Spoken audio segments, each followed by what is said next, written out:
Friday, February 4th here in Canada.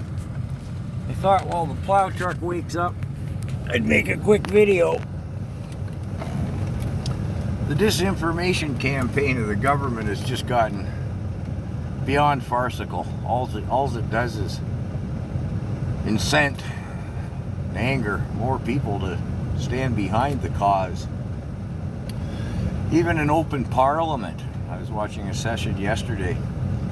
The Trudeau's right-hand man, Chrystia Freeland, the Vice Prime Minister of Canada and Minister of Finance, a former journalist apparently, although nobody's ever heard of her that I'm aware of. But anyways, in open parliament, when questioned by the opposition if the government would entertain the notion of talking to the people, she said, well, no, we're not going to talk to people waving Confederate flags and Nazi flags and defacing the statues and depriving the homeless of food. Well, there was one fellow there with a Canadian or a Confederate flag last week. There was one Nazi flag, and photographic evidence shows one of those people were Trudeau's personal photographer. As far as depriving the homeless of food, I could go up to Ottawa and fatten up. There's more food for the truckers. I mean, people are hauling in butter tarts like by the truckload.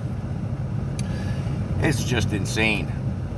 And the disinformation campaign, I'll just touch on. The government all along has been saying the Truckers Alliance is not behind this. The president came out and spoke against it. Well, the Truckers Alliance is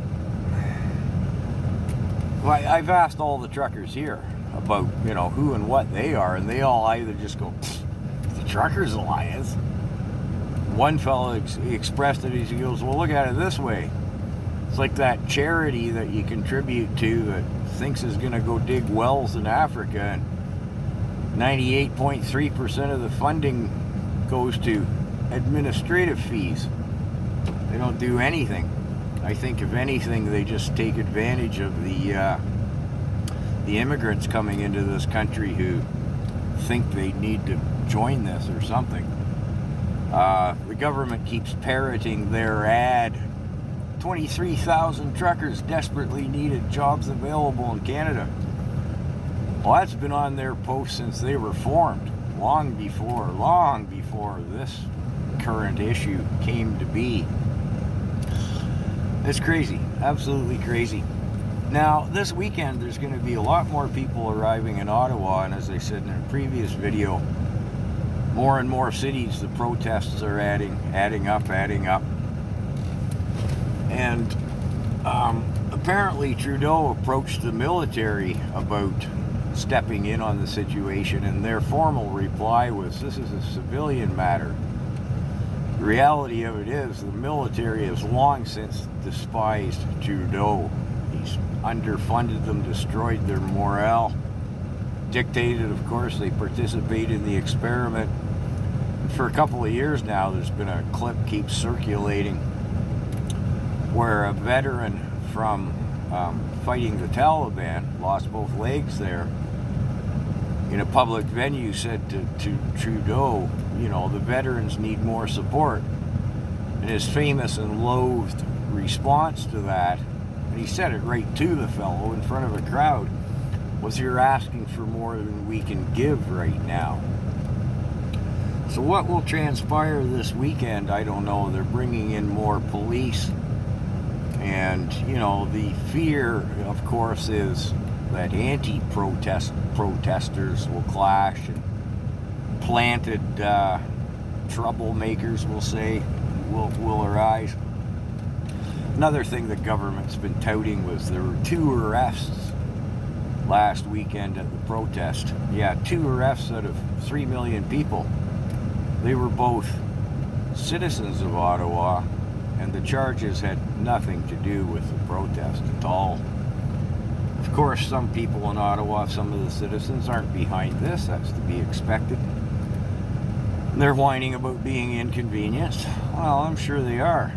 Another thing the government keeps touting is, all the businesses are closed in Ottawa. They're being starved out because all these truckers are there. Well, the reality is the ones that aren't open can't be due to the government mandates. The ones that are open, be that allowed legally or the ones who've just flouted the mandates and opened up their restaurant, they couldn't ask for better business. It's like Mardi Gras in New Orleans, in the sense of, if you have a restaurant or whatever the case may be, the hotels are booked solid. There's more money flowing into Ottawa. The government's whining about, it's costing $800,000 a day to police it. Well, there's that much money streaming in, and call it tourist dollars. So I guess that's all about I have to say at the moment. If anything breaks over the weekend, I'll try and stay abreast of it. I'll just summate by saying anything I comment on, I do my best to call it fact check. I've learned long since not to spy something on the internet and assume it's fact. So I'm trying to provide just square up, straight up information. And again, thank you on behalf of the Canadians, and thanks for watching.